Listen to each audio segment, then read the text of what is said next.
Anda memang sering berpuasa, boleh kongsikanlah sama teman-teman yang belum pernah berpuasa. Ya, ramai yang takut berpuasa ya, karena mereka kata macam mana pastor nanti berpuasa, nanti waktu kerja pengsan, haleluya. Kamu tidak akan pengsan lah saudara-saudari, jangan takut.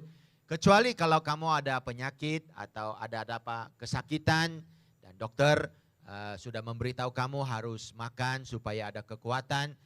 Kalau macam itu kamu berhati-hati sedikit, amin. Jangan terlalu gairah terus berkata aku mau 2 minggu tidak mau makan. Ya jangan saudara-saudari, nanti kami hantar balik ke Indonesia terus saudara-saudari ya. Tetapi kalau memang tubuh kamu tidak ada masalah, tidak ada penyakit dan kalau kamu mau berpuasa tetapi tidak tahu bagaimana saudara-saudari, ada banyak cara untuk kita berpuasa.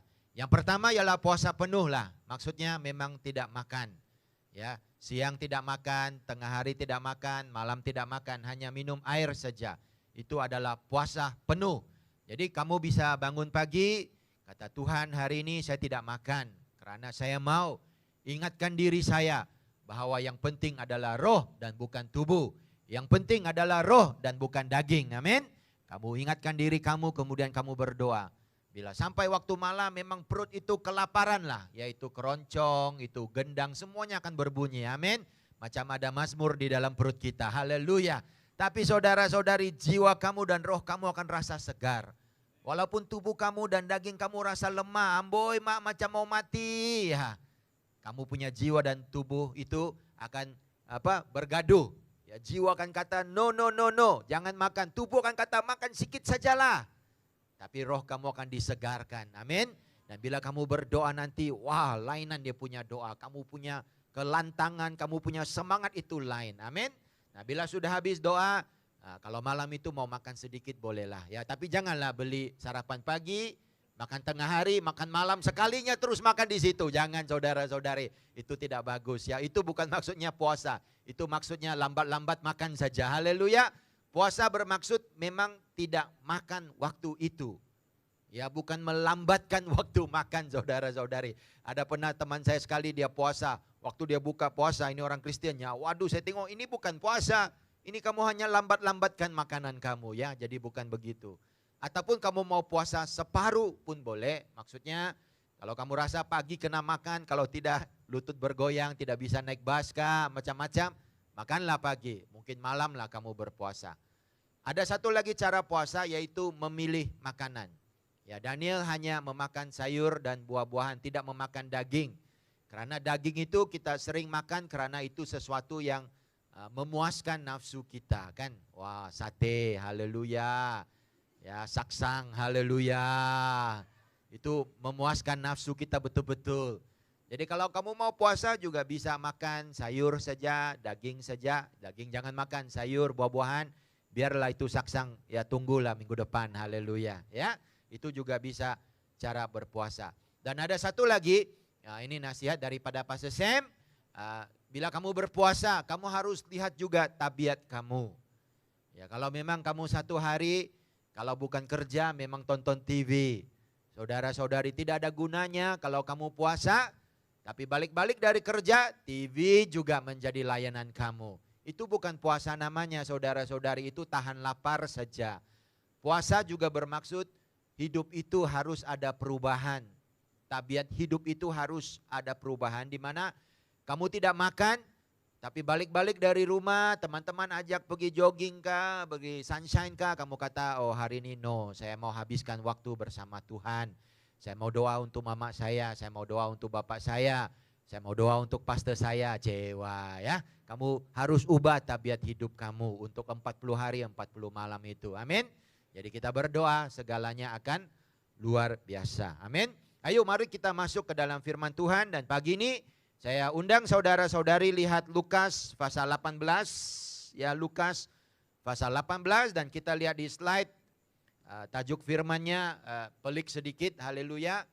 Ya, kita lihat tajuk firman itu ya, yaitu satu perumpamaan yang pelik. Ya, lihat orang kiri kanan kata, kau pelik kah?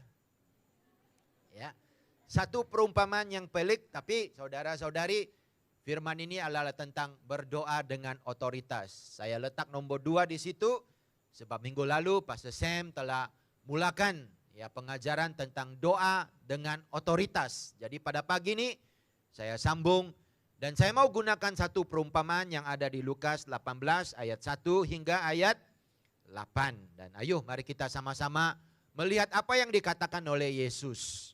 Ayat pertama, Yesus mengatakan satu perumpamaan kepada mereka untuk menegaskan bahwa mereka harus selalu berdoa dengan tidak jemu-jemu. Nah, di dalam firman Tuhan ada banyak perumpamaan. Ada perumpamaan di mana Yesus tidak memberitahu maksudnya pada permulaan. Dia ceritakan dulu perumpamaannya.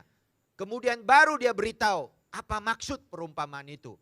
Tetapi di sini awal-awal lagi sebelum Yesus memberitahu atau menceritakan perumpamaan itu, dia sudah beritahu apa maksud perumpamaan itu. Dan dia berkata perumpamaan ini ialah supaya kita harus berdoa dengan tidak jemu-jemu. Katanya dalam sebuah kota ada seorang hakim yang tidak takut akan Allah dan tidak menghormati seorang pun. Ini adalah hakim yang tidak berapa baik lah ya. Ayat 3, dan di kota itu ada seorang janda yang selalu datang pada hakim itu dan berkata, belalah hakku terhadap lawanku. Nah, beberapa waktu lamanya hakim itu kata no, dia menolak. Tetapi ia berkata dalam hatinya, walaupun aku tidak takut akan Allah dan tidak menghormati seseorang pun. Wah, berani punya hakim ini. Ayat 5, namun kerana janda ini menyusahkan aku. Kata sama orang kiri kanan, buat susah-susah aku saja. Ya, ini janda buat susah-susah gua saja. Maka itu baiklah aku membenarkan dia supaya jangan terus ia datang dan akhirnya menyerang aku.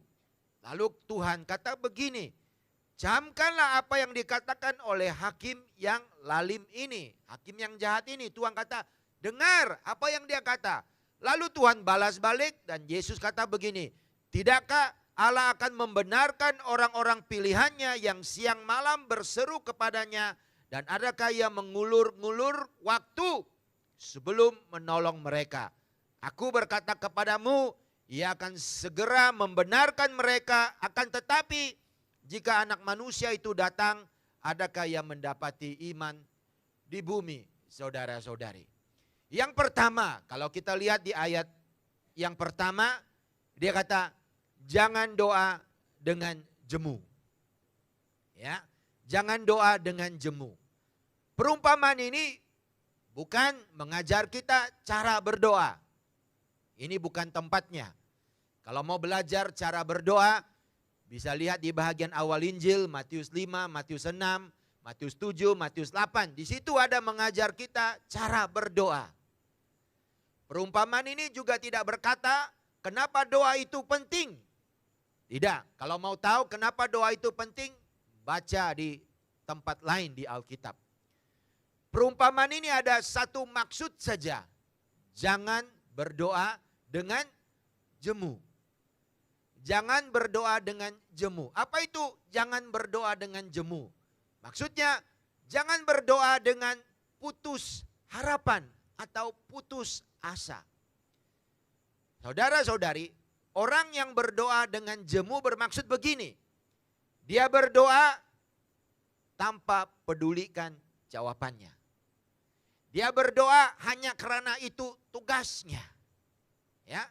Minggu depan ada ibadah doa di gereja, bukan minggu depan, 2 minggu lagi 12 Agustus. Maka teman-temannya kata, ayo berdoalah. Dia tidak mau berdoa sebenarnya karena dia tidak ada harapan. Dia tidak peduli tentang jawabannya. Tetapi temannya kata, kami semua pergi, takkanlah kamu duduk di rumah. Dan macam khotbah pastor saya minggu lalu, kalau duduk di rumah seorang-seorang nanti toyol keluar. Jeng jeng jeng. Ada kuntilanak keluar. Ada pocong keluar. Ada hantu Manchester United. Sorry. Macam-macam hantu keluar. Maka dia kata, aduh boring lah aku duduk di rumah. Aku ikut sajalah. Naik Grab pun free sebab kawan yang bayar. Haleluya. Naik Grab, datang gereja.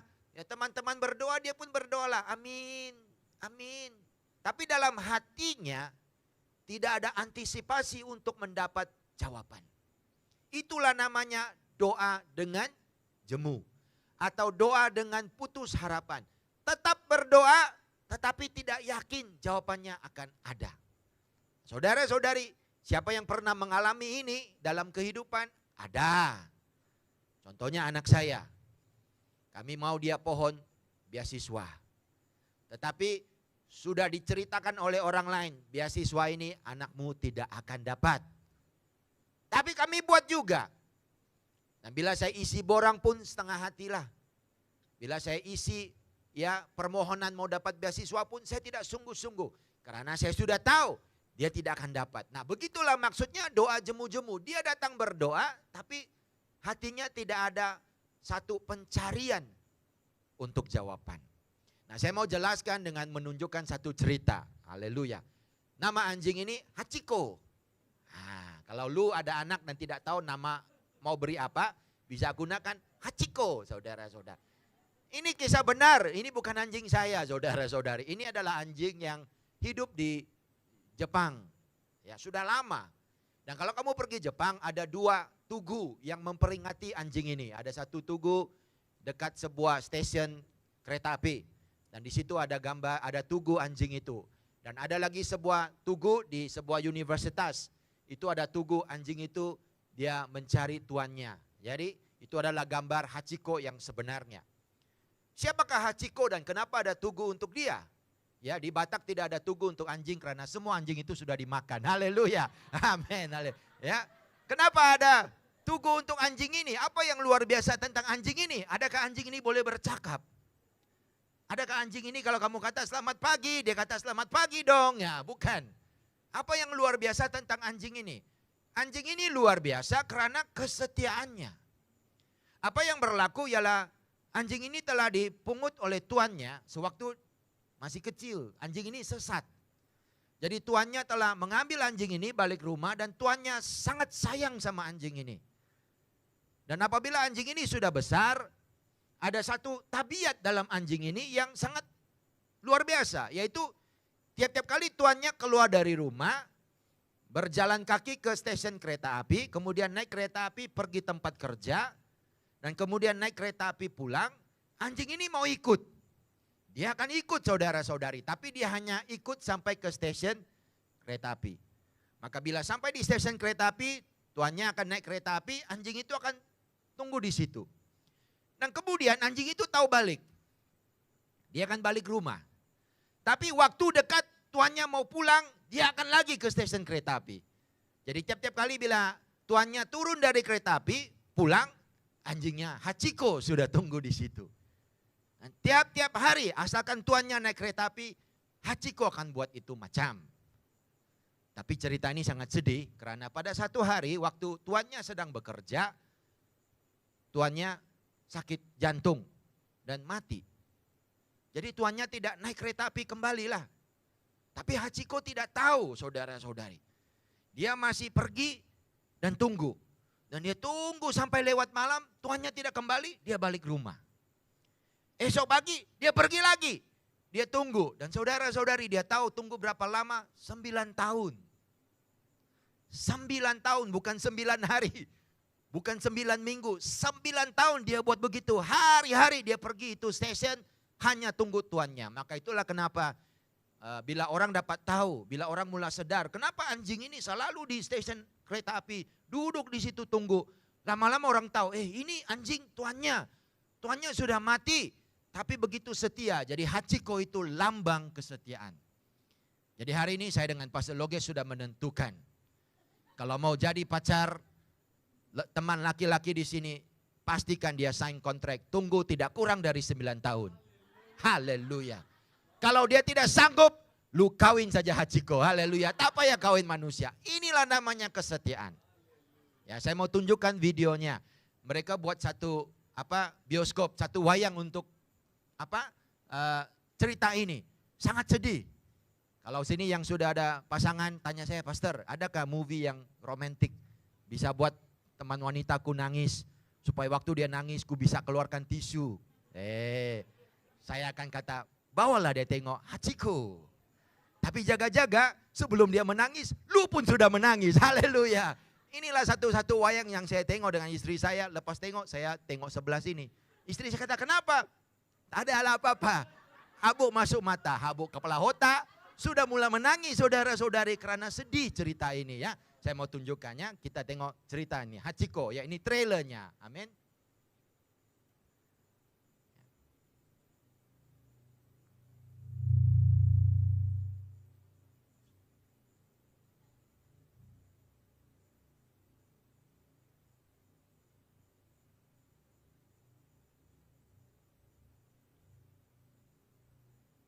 Symphonies exploding in the sky. With you, I'm alive. Like all the missing pieces of my heart, they finally collide. So stop time right here in the moonlight. 'Cause I don't ever wanna close my eyes. Without you, I feel broke, like I'm half of a whole. Without you, I've got no hand to hold. Without you, I feel torn like a sail in a storm. Without you, I'm just a sad song. I'm just a sad song. With you, I fall. Itulah hari-hari dia mau keluar, mau tunggu tuannya. Curi keluar dari rumah. With you, I'm a beautiful mess. It's like we're standing hand in hand with all our fears up on the edge.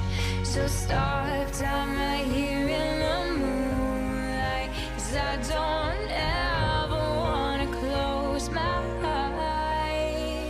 Ini tuannya mati di tempat kerja. I feel broke, like I'm half of a whole.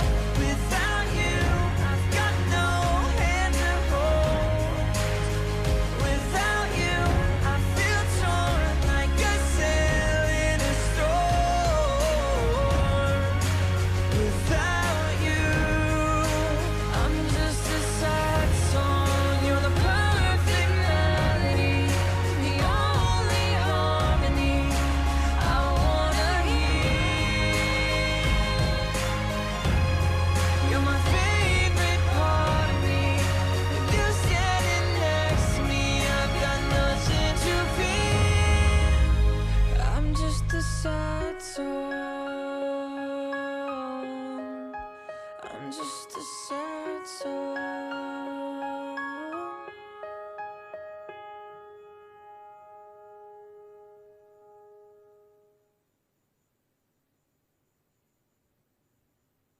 Ya, jadi itulah cerita. Nah, kenapa saya bawa cerita ini? Saya tidak mau kata kita harus setia seperti anjing. Ya, bukan. Karena lu bukan anjing, saya bukan anjing. Ya, jadi jangan sangka, wah Pastor Alex sampai desperate dia ya guna cerita anjing mau tegur jemaat untuk setia berdoa. Bukan saudara-saudari. Saya mau ceritakan begini. Anjing ini setia dan gigih dan tidak jemu-jemu. Setiap hari 9 tahun. Dia pergi ke stasiun kereta api. Kenapa? Sebab dia mau menunggu tuannya. Betul? Masalahnya begini. Tidak ada sesiapa yang bisa berkomunikasi dengan anjing ini dan berkata, tuanmu sudah enggak ada. Lebih baik kau cari tuan yang baru. Tuanmu sudah tidak akan balik lagi. Setiap hari kau datang tidak ada gunanya. Tidak ada orang bisa ceritakan sama anjing itu. Dia nggak ada seorang kawan anjing yang bisa baca surat kabar. Lalu anjing itu baca, oh rupanya tuanmu sudah mati. Kemudian kawannya cari dia. Tidak ada. Maka selama 9 tahun setiap hari dia tidak jemu-jemu pergi cari tuannya. Karena dia tidak tahu dan dia tidak sadar tuannya sudah tidak ada. Anjing itu berpikir, selagi aku pergi ke stasiun kereta api setiap hari, macam yang aku selalu buat, pasti tuanku akan turun dari kereta api. Hari ini tidak turun, besok dia akan turun. Karena selalu bila saya pergi ke stasiun kereta api, dia pasti akan ada. Tapi ternyata tidak ada karena jawabannya tuannya sudah mati. Tapi masalahnya nggak ada orang bisa bagi tahu anjing itu. Kalau ada orang Jepun yang bisa bercakap dalam bahasa anjing, saya pasti anjing itu tidak akan tunggu. Saya pasti kalau ada orang Jepun yang bisa bahasa anjing dan bagi tahu anjing itu, sudahlah, carilah tuan yang lain. Mungkin ada tuan baru yang juga naik kereta api, lebih baik kau tunggu dia saja. Saya rasa anjing itu akan paham, oh begitu. Masalahnya anjing itu 9 tahun dia tidak tahu. Nah sekarang balik pada manusia. Manusia lebih pandai dari anjing, betul? Tapi masalahnya manusia terlebih pandai. Yaitu bila kita berdoa dan bila doa itu belum ada jawaban, 1 hari, 2 hari, 3 kali, 40 hari, kita sudah buat jawaban kita sendiri. Betul atau tidak? Lepas doa 2 kali, mamanya belum sembuh. Lalu otak kita sudah memberi jawaban sendiri. Mama lu tidak sembuh sebab keluarga kamu sudah dikutuk.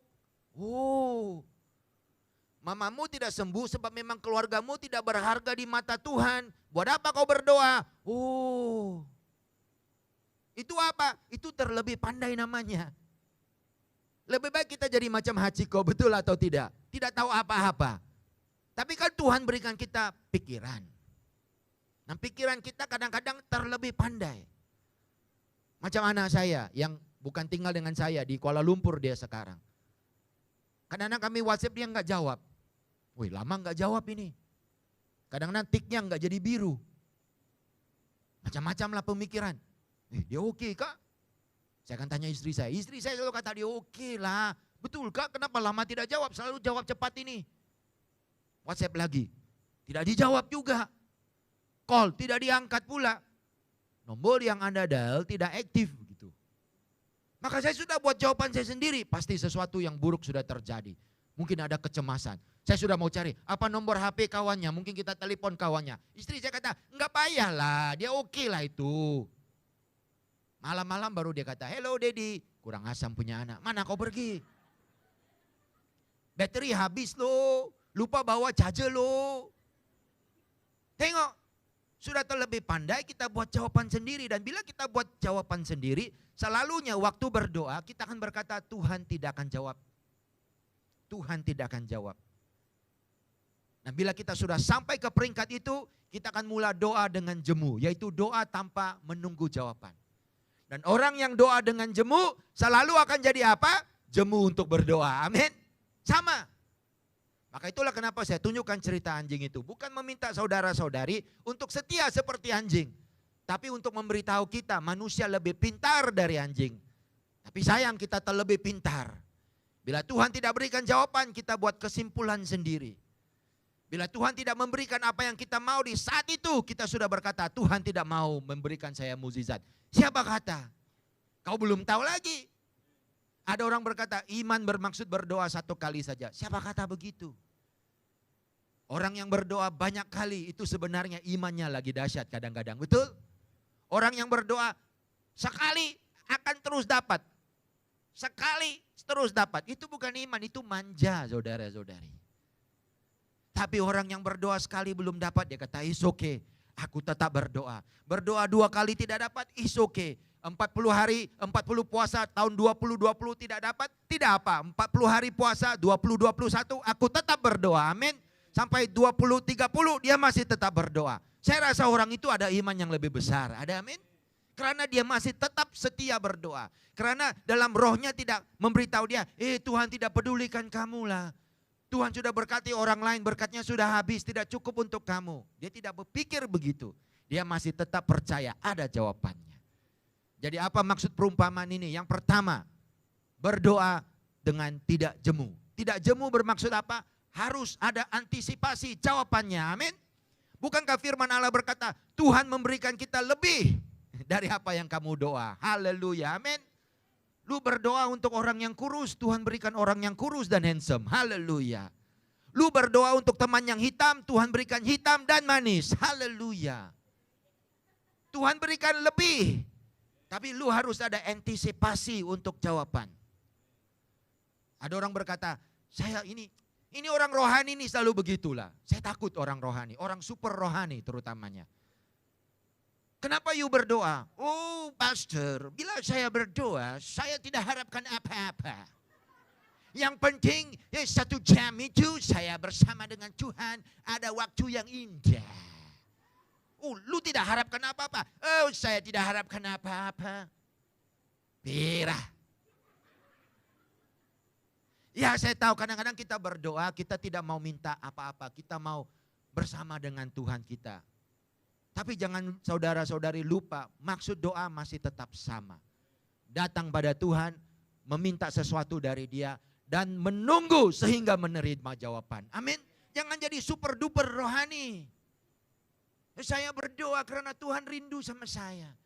Jadi saya masuk hadiratnya, kasih hilang itu rindu Tuhan. Saya tidak perlukan apa-apa. Jadi buat apa kau berdoa?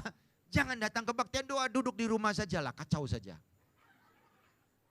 Saya mau tiap-tiap Rabu orang yang datang kebaktian berdoa bukan main-main tahu, bukan berlakon tahu.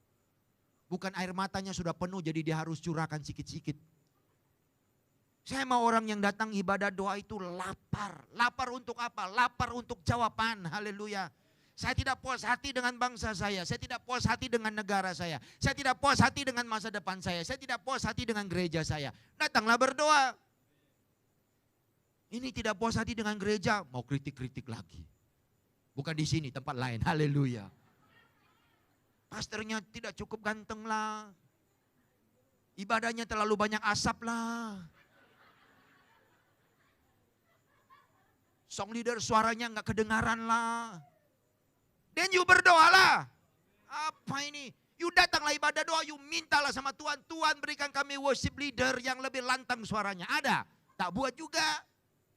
Tapi kritis pandai. Marah betul saya. Amin. Kita doa, Tuhan berkata jangan jemu. Jangan jemu itu maksud apa? Jangan putus asa dengan jawabannya. Pasti ada. Yang kedua, saudara-saudari, kita tengok di slide. Apa maksud perumpamaan ini? Perumpamaan ini, saya rasa pelik. Kenapa? Tuhan menggunakan hakim dan janda. Kenapa hakim dan janda? Hakim ini sudahlah dikatakan hakim yang jahat, yang tidak hormati orang, tidak hormati Tuhan, tidak hormat sama manusia. Kemudian dipilihnya janda pula. Janda ini selalunya orang yang dibiarkan di Israel. Dan Yesus menggunakan perumpamaan ini untuk berdoa. Pelik kan? Adakah doa itu seperti hakim dengan janda? No. Dulu bila saya baca perumpamaan ini, saya bingung tahu. Kenapa Tuhan guna perumpamaan seperti ini untuk berdoa? Sedangkan kita tahu Allah Bapa di sorga itu sangat sayang sama kita. Amin. Dia sangat mengasihi kita. Dia ambil berat tentang kita. Malah sebelum kita berdoa, dia sudah tahu apa yang kita perlukan. Maka itu kenapa Tuhan Yesus guna hakim itu sebagai mewakili Bapa. Saya pelik. Doa itu sebenarnya bukan hakim dan janda. Sebenarnya seorang bapa dan seorang anak, betul? Bukankah Yesus kata, mana ada anak yang minta roti diberikan batu. Nah itulah doa. Kenapa Yesus guna janda dengan hakim? Pelik sangatlah perumpamaan ini. Kalau digunakan sebagai perumpamaan untuk meminta kita doa dengan tidak jemu-jemu. Jawabannya senang saudara-saudari. Yesus sengaja menggunakan dua watak yang sangat jauh. Yang sangat jauh. Hakim dengan janda itu sangat jauh. Kan firman Allah sudah kata hakim ini tidak pedulikan orang. Tidak pedulikan Allah. Jadi di mata hakim ini janda inilah paling jauh. Paling tidak penting saudara-saudari. Kalau antri janda ini berdiri di paling belakang. Dan Yesus guna contoh ini. Kenapa? Sebab Yesus mau mengajar kita satu perkara saja. Yaitu kegigihan dan ketabahan. Katakan amin saudara-saudari. Cerita ini mengatakan doa itu akhirnya berjaya. Transaksi itu akhirnya berjaya. Apa yang diminta oleh janda ini akhirnya dia dapat. Kenapa? Sebab dia tabah. Sebab dia tidak berhenti-henti. Sebab cara dia minta hakim ini seperti menyusahkan dia. Mungkin bila hakim ini keluar dari rumah mau makan roti canai, janda itu menunggu. Hakim, bila lu mau tolong aku? Hakim ini kata, iya kacau saja. Dia pergi makan roti canai di kedai mama. Mama roti telur 1, kuah banjir. Dia makan, tengok, janda itu di tepinya. Hakim, bila lu mau tolong saya, aduh mau makan roti canai pun tidak senang. Dia pergi tempat kerja, makan lunch, makan nasi ayam, baru mau ambil nasi ayam itu, janda itu ada lagi. Hakim, bila lagi? Siang malam janda itu mengacau dia. Sampai itu hakim yang tidak takut manusia, yang tidak takut Tuhan berkata beginilah. Bukan gua takut sama dia, tapi gua tidak mau dia kacau aku lagi. Nanti satu hari saya bisa sakit jantung tau. Mana tahu jalan-jalan di mall tiba-tiba dia ada lagi. Saya tidak mau sakit jantung, saya tidak mau mati begitu. Lebih baik saya tolong dia sekali, supaya kalau saya tolong sekali, dia akan berambus. Betul atau tidak? Sampai hakim itu kan buat begitu. Nah ini bukan mengatakan cara inilah Allah mempermain-mainkan manusia dengan doa. Bukan. Firman ini ada satu poin saja. Yaitu apa? Wanita itu, janda itu tabah dan gigih. Itu saja saudara-saudari. Dia tabah. Dan saudara-saudari yang pikir doa tidak perlu tabah dan gigih, salah. Ya kita banyak dengar ajaran tentang Allah yang mengasihi kita. Allah yang baik. Allah yang selalu memberikan kita lebih dari mencukupi. Sebelum kita minta apa-apa, Allah sudah bekalkan. Yes, kita selalu dengar firman macam itu. Firman itu betul. Tetapi bila sudah masuk dalam bahagian doa saudara-saudari, kita harus ingat, Yesus atau Allah masih menunggu umat yang berdoa dengan gigih dan tidak berhenti-henti. Ada amin saudara-saudari? Kekristenan tidak pernah mengajar kita doa itu, what's up God? High five God. Hadir saja di ibadah doa sudah didapat jawabannya. Woi, mana lu dengar ini firman? Kau datang saja, tidak perlu berdoa, kau datang saja, duduk saja di situ, pasti Tuhan sudah jawab doa. Amboi, hebatnya kau punya Injil. Yang saya tahu Tuhan Yesus berkata, jangan doa dengan jemu.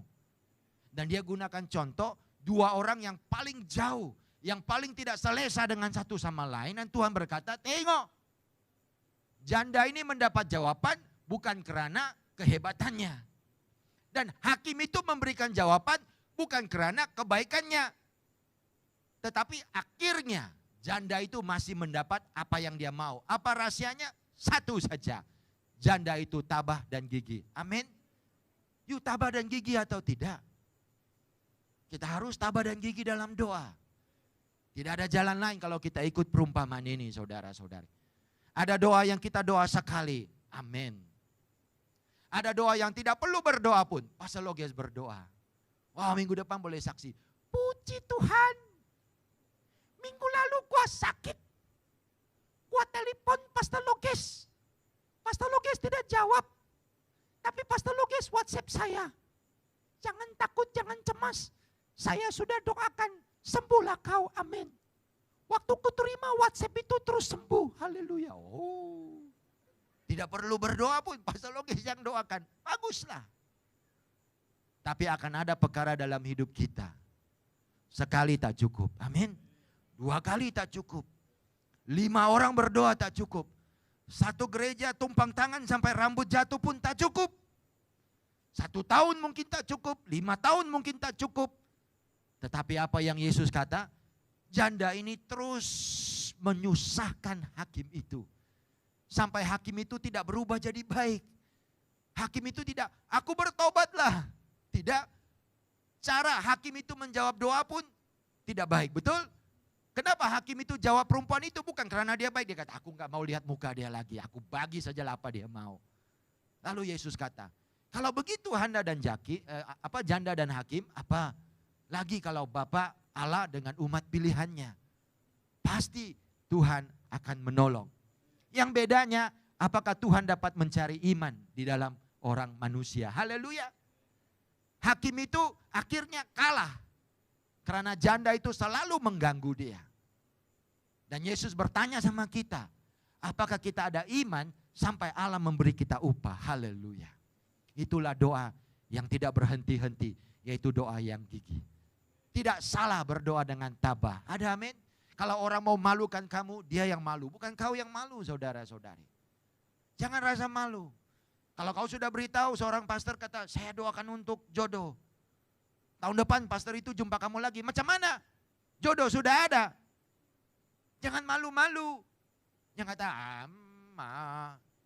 katakan sama pastor itu, belum ada. Kita doakan sama-sama, iya. Iya. Tahun depan jumpa lagi pastor yang sama itu. Sudah ada jodoh. Jangan malu, kata, aku masih tetap berdoa. Dan pastor, saya minta kau tetap berdoa. Teruskan tabah berdoa. Haleluya. Kalau janda ini menang karena dia tabah, apalagi kita orang-orang percaya. Haleluya. Yang terakhir sekali kita undang pemusik. Maju ke depan. Biarpun watak-watak itu tidak nyaman. Dalam perumpamaan itu. Hakim yang jahat. Hakim yang tidak hormati orang lain. Janda yang kita pun tidak tahu apa masalahnya. Tapi yang fokus dalam perumpamaan itu ialah kegigihan. Ketabahan janda itu. Tidak mau berhenti dia. Hari ini tidak dapat, esok akan dapat. Esok tak dapat, lusa akan dapat. Lusa masih tak dapat, aku akan kacau kau sehingga aku dapat. Begitulah sikap janda itu. Nah, Allah bukan seperti hakim itu. Tapi Allah masih harapkan, Allah masih mau umatnya tabah dan terus berjuang dalam doa. Amin. Yang terakhir sekali. Kenapa janda itu begitu gigih? Kenapa janda itu begitu tabah, saudara-saudari? Jawabannya senang. Janda itu tidak minta apa-apa.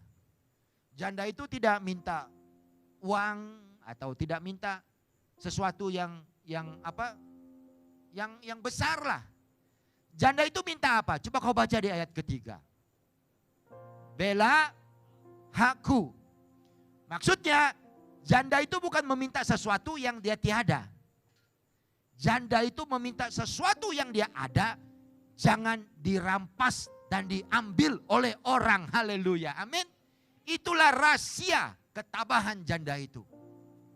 Janda itu bukan berkata, hakim, mailah tanah 2 ekar takkan tak ada good. Hakim, mailah 2.000 ringgit takkan tak ada good. Kau hakim mah banyak kawan mah. No. Janda itu bagi tahu hakim, hakim, ini aku punya barang. Tidak tahulah apa dia. Mungkin rumah dia kah? Mungkin uang dia kah? Mungkin anak dia kah? We don't know. Tapi itu adalah milik janda itu. Dia punya hak dia. Ada lawan mau ambil. Maka itulah kenapa janda itu begitu tabah dan gigih.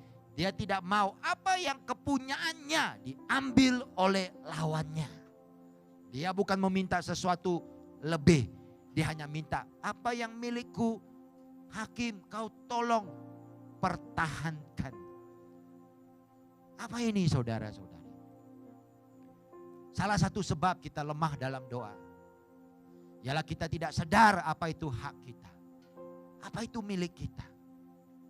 Firman Allah berkata di Yohanes pasal 10 ayat 10. Iblis datang membunuh, merompak dan mencuri. Bisakah seorang pencuri masuk dalam rumah saya dan mencuri kereta BMW? Bisa atau tidak? Asal lo guys, bisa atau tidak? Boleh gak? Pastor sih. Iblis masuk rumah saya, curi kereta BMW saya. Boleh? Kenapa? Iblis tak boleh bawa kereta. Itu jawaban sekolah teologi itu. Aku hormat. Aku belum sampai lagi teologianya. Luar biasa dia pergi ke sekolah Alkitab balik dengan jawaban itu. Wow. Ya betul juga lah, kan iblis nggak bisa bawa kereta. Soalan bodoh. Tapi jawaban aku begini. Sebab aku nggak ada kereta BMW. Alamak. Lu orang pikir, wah Pastor Alex ada kereta BMW. Iblis masuk rumahnya. Jawabannya senang. Gue nggak ada kereta BMW, ma. Mau curi apa, ma? Bisakah iblis masuk ke rumah saya dan bunuh orang gaji saya? Nggak bisa, sebab gue memang nggak ada orang gaji pun. Yang aku gajikan cuma istri aku. Ini video ini dipotong bagian itu ya, diedit keluar. Jadi iblis merompak, membunuh, mencuri, dia hanya mengambil apa yang kita sudah ada. Dan kalau kau dan saya tidak mampu mempertahankan apa yang kita ada, aduh. Janda ini bukan tabah meminta sesuatu baru. Dia hanya tabah meminta apa yang menjadi haknya. Kamu tahu apa yang menjadi hakmu? sukacita. Amin. Itu milikmu. Masa depan itu juga hakmu. Nah, kalau iblis sudah datang dan mencuri masa depanmu, lu tidak mau buat apa-apa, lu memang gak ada hak. Lu hak saja. Macam kahak saudara-saudari. Come on. Negara kita sudah diserang oleh COVID saudara-saudari. Perusahaan sudah tutup sini, tutup sana. Ini bukan saja masa depan kita, masa depan anak-anak kita. Saya tidak mau kata iblis yang hantar COVID, tetapi satu hal yang saya tahu, masa depan kita gelap. Tetapi Tuhan janjikan hak kita adalah masa depan yang baik. Jadi hak kita sudah dirampas. Sudah mau dirampas. Nah, lu tidak datang lagi ibadah doa kata Tuhan lindungi apa yang menjadi hakku. Macam mana ini saudara-saudari? Minggu lalu pastor saya bicara pasal otoritas kan. Dia kata pasal tongkat kan. Apa Musa kata? Tuhan kata dengan Musa apa? Apa yang ada di tanganmu kan? Hari ini saya mau kata sama kamu. Jangan lagi tanya apa yang ada di tangan kamu. Itu minggu lalu. Patutnya kau sudah tahu apa yang ada di tangan kamu selepas khotbah minggu lalu. Betul? Saya mau tanya. Kapan guna apa yang ada di tanganmu? Bila lagi mau guna woi. Sekaranglah waktunya. Berdoa dengan otoritas sebab itu adalah milikmu saudara-saudari. Ada seorang hamba Tuhan yang pernah menulis satu buku. Saya mau tutup dengan cerita ini. Waktu saya baru jadi Kristen, bila saya baca buku itu, saya seperti tidak senang dengan apa yang ditulisnya. Karena macam, aduh ini macam sangat tidak menghormati Tuhan. Hamba Tuhan itu tulis begini, pada satu hari dia mimpi. Nah waktu dia mimpi, dia nampak iblis dan dia nampak Yesus. Ya, jadi iblis di depan dia, Yesus di belakang iblis. Lalu dalam mimpi itu dia kata iblis mengganggu dia. Dan hamba Tuhan itu berkata, waktu iblis mengganggu dia, dia memanggil nama Yesus. Yesus, tolong aku. Yesus kan di belakang iblis. Dan Yesus hanya berdiri diam. Tidak buat apa-apa. Lalu hamba Tuhan ini rasa pelik. Kenapa Yesus tidak tolong dia? Lalu dia berdoa. Lalu Tuhan Yesus berkata dengan dia. Roh Kudus berkata begini. Aku tidak menolong karena otoritasnya sudah kuberikan kepadamu. Kenapa kau masih meminta aku mengusir iblis? Kau sudah bisa mengusir iblis itu sendiri. Wah, lalu hamba Tuhan itu dia kata dia mimpi lagi. Dan pada kali ini dia tidak minta Yesus tolong dia. Walaupun Yesus ada. Dia berkata, dalam nama Yesus, iblis keluar. Lalu iblis itu pergi. Bila saya baca, saya kata kurang asam punya hamba Tuhan. Ini macam terlalu tidak hormati Tuhan kan. Ini macam seperti memperkecilkan Tuhan dan meninggikan manusia. Adakah Tuhan Yesus ada di situ, dia tidak minta tolong, dia sendiri halau iblis. Itu waktu saya lah berpikir. Sekarang bila saya pikir balik, saya sudah paham perasaan hamba Tuhan itu. Karena terlalu banyak kali orang Kristen ada otoritas tapi tak mau pakai. Tak mau pakai. Mau pakai takut. Mau pakai malu. Mau pakai segan. Kalau hari ini saya sudah berikan handphone ini kepada Pastor RC. Pastor. Tapi jangan simpan lah ya. Lu boleh simpan tapi lu doakan Pastor Loges berikan saya yang baru. Nah, kalau Pastor Loges berikan saya yang baru lu bisa simpan. Ini saya sudah bagi sama dia. Ya, segala otoritas saya sudah serahkan pada dia. Bayangkan nanti malam dia call saya. Pastor, ya saya mau hantar WhatsApp sama Pastor Loges. Guna phone Pastor. Bisa kah? Saya kata, hantar sajalah. Kan saya sudah bagi sama kamu itu handphone. Oke Pastor, thank you. Besok pagi nanti jam 6 dia lagi call saya. Pastor, ya saya mau buka internet pakai handphone Pastor. Boleh kah? Saya kan kata sama dia, kenapa pula tak boleh, itu sudah kamu punya. Bayangkan tiap-tiap hari dia lagi kacau saya. Boleh kah? Oke ya, saya guna. Lama-lama saya pun boring kan. Saya kan kata sama dia, Pastor Resi, itu handphone gua sudah bagi sama kamu. I have given to you. Otoritasnya saya sudah bagi sama kamu. You guna saja. Kenapa tiap-tiap kali mau tanya saya? Kenapa tiap-tiap kali mau malu, mau segan? Saudara-saudara. Saya mau saudara-saudari tahu ada otoritas yang besar di tangan kamu. Buku 2 Korintus mengatakan senjata yang kita gunakan bukan senjata melawan darah dan daging, tapi senjata yang boleh merubuhkan benteng-benteng. Haleluya. Saya tidak tahulah kamu saudara-saudari 40 hari 40 malam doa dan berpuasa. Aku mau doa untuk Sabah. Haleluya. Karena Sabah sudah menjadi macam Mesir, saudara-saudari. Yaitu terlalu banyak katak di situ, saudara-saudari. Saya mau doakan katak-katak itu semua lompat ke dalam laut dan mati, saudara-saudari. Jangan begitu. Ya, kalau kamu tahu apa yang sedang terjadi di Sabah, kacau. Nah, kalau saya tidak guna otoritas, siapa mau guna, saudara-saudari? Ini perkara bukan saya datang pada Tuhan, kata Tuhan, kalau kau mau tolong Sabah, tolonglah. Tidak, Tuhan sudah bagi saya otoritas. Dan saya akan datang ke depan Tuhan dan saya kata, Tuhan, dalam nama Yesus saya minta masa depan untuk Sabah yang baik dan cemerlang. Amin. Itu bagian saya. Dan lebih baik kau juga berdoa untuk hidupmu. Bapak-bapak, anak-anak yang memberontak, jangan mengaku kalah. Jangan kata apa boleh buat. Tuhan sudah bagi anak macam ini. Tahan-tahan sajalah. Woi, itu anak lu loh. You kena berani. You kena masuk kamar, pegang tangan istrimu, kata, kita tidak benarkan iblis jahanamkan keluarga kita begini. Itu anak itu hak kita punya. Kita mau doakan dalam nama Yesus, masa depan anak kita akan cerah. Dia akan mengasihi Tuhan. Dia akan menjadi hamba Tuhan. Dia akan khotbah lebih hebat daripada Pastor Sam, Pastor Alex, dan Pastor Loges gabung sekali. Itu lu punya hak tahu. Tapi kalau bapak pun istrinya sudah komplain, kenapa lu punya anak macam ini? Malas, main game saja, bapak pun.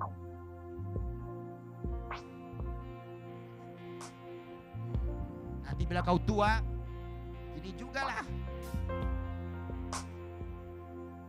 Suami yang tidak setia, istri jangan diam. Bukan guna kebisingan kuali dan juga mangkuk, saudara-saudari. Perjuangan kita bukan darah, daging, pinggang, mangkuk, dan kuali, saudara-saudari. Perjuangan kita di dalam alam rohani. Amin. Berdiri dan kata sama Tuhan, Tuhan, suamiku sudah mau dirampas. Bukankah itu suamiku yang kau berikan? Bukankah kami sudah bernikah di depanmu ya Tuhan? Aku tidak benarkan ini terjadi. Dalam nama Yesus, ambil otoritas kamu dan tawan semuanya. Amin. Jangan lagi, Tuhan, gimana ya? Gimana? Aku pun gak tahu gimana. Selalu orang Kristen berdoa, jangan lagi begini, terus begini. Amin. Terus angkat dua belah tangan, terima. Karena itu adalah hakmu. Haleluya. Amin. Mari kita semua berdiri, saudara-saudari. Saya mau saudara-saudari pikirkan dua perkara yang kamu yakin adalah hakmu dan milikmu. Tetapi dua hal ini sudah seperti mau dirampas oleh iblis. Sudah mau ditawan oleh iblis. Mau dicuri oleh iblis. Apa yang kau harus buat sekarang? Biarkan. Duduk diam-diam. Berkata apa yang terjadi, terjadilah. Atau merohanikan perkara itu. Biar kehendak Tuhan terjadi. Kehendak Tuhan tidak pernah iblis merampas, membunuh, dan mencuri, saudara-saudari. Itu bukan kehendak Tuhan. Pikirkan dua perkara, saudara-saudari, yang kau tahu itu memang hakmu dan milikmu, datang dari Tuhan. Dan sekarang sudah mau diambil, dirampas, dan dicuri oleh iblis.